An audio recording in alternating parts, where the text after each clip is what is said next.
Hello everyone, welcome back to Vinayak education. मेरा नाम है प्राची और हमने स्टार्ट करी है एमपीजी के एमसीक्यू सीरीज। तो स्टार्ट करते हैं पहले क्वेश्चन के साथ। मध्य प्रदेश के उत्तर मध्य भाग में किस पठार का विस्तार पाया जाता है? तो मध्य प्रदेश के उत्तर मध्य भाग में जिस पठार का विस्तार है वो है बुंदेलखंड का पठार। ये जो पठार है बुंदेलखंड का, ये मध्य प्रदेश के पूरे क्षेत्रफल के 7.7% में ये पठार है। इतना जो क्षेत्रफल पूरे मध्य प्रदेश के क्षेत्रफल का 7.7% में विस्तार है बुंदेलखंड के पठार का। ये जो बुंदेलखंड का पठार है इसका निर्माण नीस चट्टानों का जो निर्माण है वो नीस चट्टानों के अपरदन से हुआ है।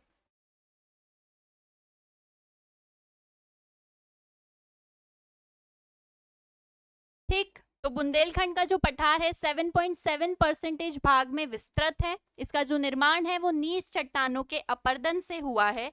यहाँ की जो जलवायु है, बुंदेलखंड के पठार की जो जलवायु है वो ग्रीष्म ऋतु में, यहाँ ग्रीष्म ऋतु में अधिक गर्मी होती है और शीत ऋतु में अधिक ठंड। समर में बहुत गर्मी और विंटर में बहुत ठंड। तो ग्रीष्म ऋतु में अधिक ठंड, अधिक गर्मी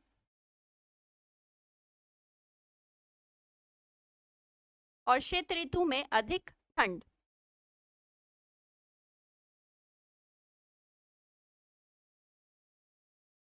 बुंदेलखंड के पठार की सबसे ऊंची चोटी है, सबसे ऊंची चोटी सिद्ध बाबा।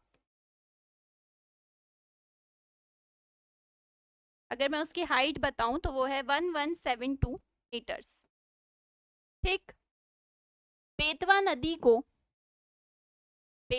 को बुंदेलखंड की गंगा कहा जाता है। कौन सी नदी को बुंदेलखंड की गंगा बोलते हैं? तो बेतवा नदी को बुंदेलखंड की गंगा कहा जाता है।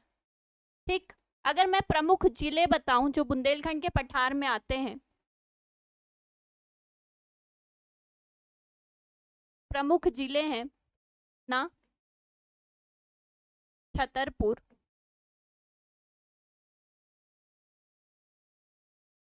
पन्ना छतरपुर, इसमें आ जाएगा निवाड़ी,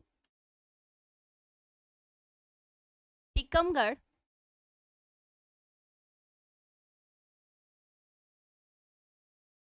ठीक, आगे बढ़ते हैं। मध्य प्रदेश में कृषि अर्थव्यवस्था की रीढ़ की हड्डी, कृषि अर्थव्यवस्था की रीढ़ की हड्डी किसे कहा जाता है? अच्छा, उसमें दो जिले और रह गए थे, दतिया और अशोकनगर भी इसके प्रमुख जिले हैं, भी आप लिख लेना। ठीक, एक बार पूरा बता देती हूँ। ये जो बुंदेलखंड का पठार है ये उत्तर मध्य भाग में आता है। 7.7% में 7.7% में इसका विस्तार है। इसका निर्माण नीस चट्टानों के अपरदन से हुआ था। इसकी जो जलवायु है ग्रीष्म ऋतु में अधिक गर्मी और शीत ऋतु में अधिक ठंडी। सबसे ऊंची चोटी है सिद्ध बाबा चोटी। बेतवा नदी को बुंदेलखंड की गंगा कहा जाता है। इसके प्रमुख जिले हैं दतिया, अशोकनगर, पन्ना, छतरपुर, निवाड़ी और टीकमगढ़। नेक्स्ट हमने पढ़ा मध्य प्रदेश में कृषि अर्थव्यवस्था की रीढ़ की हड्डी किसे कहा जाता है? तो आंसर इसमें हम लिख लेते हैं नर्मदा सोन घाटी को, नर्मदा सोन घाटी। ठीक, आप किसी भी ऑप्शन में ये वाला ऑप्शन मेंशन कर लेना, नर्मदा सोन घाटी को कृषि अर्थव्यवस्था की रीढ़ की हड्डी कहा जाता है। ये जो नर्मदा सोन घाटी है इसका निर्माण पश्चिम में डेक्कन ट्रैप से हुआ है और पूर्व में धारवाड़ चट्टान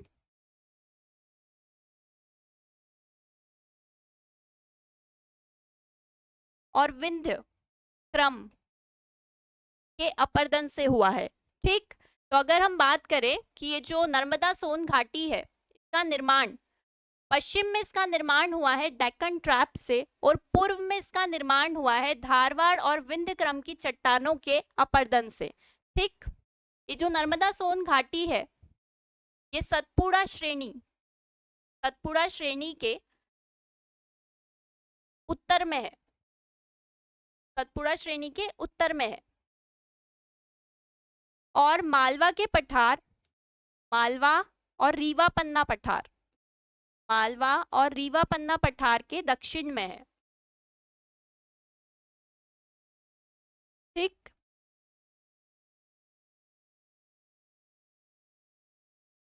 तो नर्मदा सोन घाटी का निर्माण पश्चिम में डेक्कन ट्रैप, पूर्व में धारवाड़ विंध्य क्रम की चट्टानों के अपरदन से, सतपुड़ा श्रेणी के उत्तर में है ये नर्मदा सोन घाटी, और मालवा और रीवा पन्ना पठार के दक्षिण में है। आगे बढ़ते हैं, नेक्स्ट क्वेश्चन। मध्य प्रदेश में कोयला मुख्य रूप से किन चट्टानों में पाया जाता है? तो ये जो कोयला है ये पाया जाता है सबसे ज्यादा गोंडवाना चट्टान में। गोंडवाना चट्टान जो है कोयले के लिए प्रसिद्ध है। पूरे भारत में सबसे ज्यादा कोयला इन्हीं चट्टानों में पाया जाता है, गोंडवाना चट्टान। ठीक, नेक्स्ट, निम्न युग्मों पर विचार कीजिए, इसमें से कौन सा गलत है हमें बताना है। सिंध नदी जो है वो विदिशा में लटेरी गांव से निकली है। पार्वती नदी रायसेन से नहीं निकलती, पार्वती नदी निकली है आष्टा से, मतलब सेकंड ऑप्शन इसका आंसर होगा, वो गलत है। पार्वती नदी जो है वो निकलती है आष्टा से।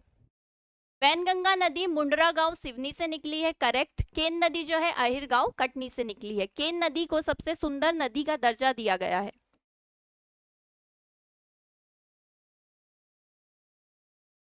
आगे बढ़ते हैं, निम्न में से कौन सा बांध बेतवा नदी पर स्थित नहीं है?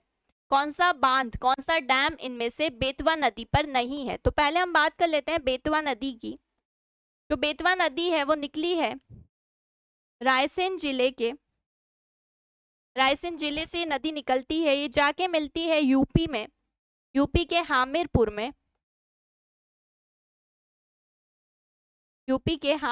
में यमुना नदी से। की टोटल लेंथ है 590 किलोमीटर्स। ठीक, अब इस पे कौन सा बांध नहीं है? तो जो राजघाट बांध है इसे कहते हैं रानी लक्ष्मीबाई बांध भी।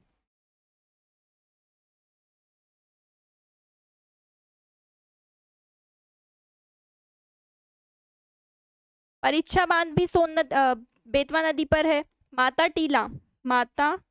टीला बांध भी जो है वो भी बेतवा नदी पर है, लेकिन बाण सागर बांध जो है, ये आंसर होगा, बाण सागर बांध जो है ये सोन नदी पर है।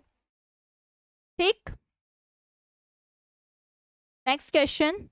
ओके, 15 जून से हमारी न्यू बैचेस स्टार्ट हो रही है। आप किसी भी एग्जाम की प्रिपरेशन कर रहे हो, कोई भी कॉम्पिटिटिव एग्जाम की प्रिपरेशन कर रहे हो, ये जो क्लासेस हैं ये आपके लिए हैं। आप आके ऑनलाइन और ऑफलाइन किसी भी मोड्स में क्लासेस ज्वाइन कर सकते हैं, और प्ले स्टोर से जाके the Vinayak education app download कर लीजिए। उसमें आपको पीडीएफ, नोट्स, टेस्ट सीरीज सब कुछ मिल जाएगा।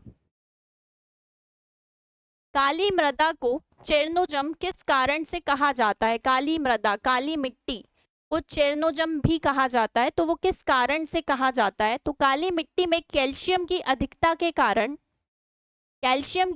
के कारण उसे चेरनोजम भी कहा जाता है। काली मिट्टी को कपासी भी कहा जाता है, क्योंकि इसमें कपास का उत्पादन काफी अच्छा हो सकता है।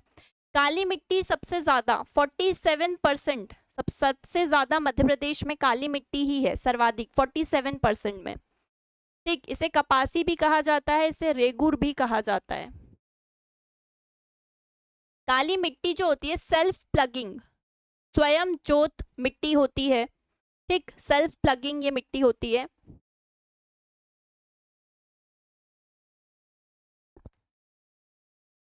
नेक्स्ट क्वेश्चन, निम्न में से कौन सी नकदी फसल है? नकदी फसल को इंग्लिश में बोलते हैं कैश क्रॉप, जिसे किसान डायरेक्टली बेच के आमदनी कमा सके। ठीक, उसे कहते हैं कैश क्रॉप या नकदी फसल। तो नकदी फसल में आती है चाय, कॉफी, गन्ना,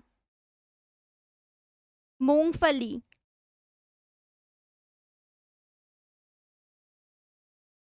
कपास,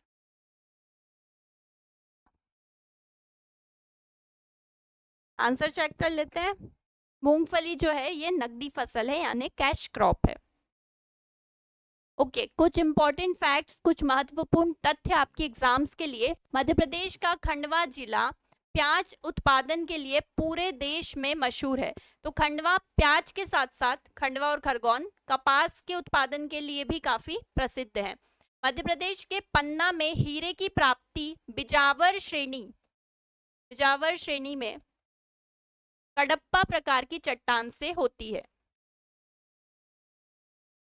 नेक्स्ट है, मध्य प्रदेश में मेघनाथ तपोस्थली नर्मदा नदी के किनारे स्थित है। ये मेघनाथ तपोस्थली धार के चंदन खेड़ी में है। विष्णु पुराण में भी इसके बारे में वर्णन किया गया है।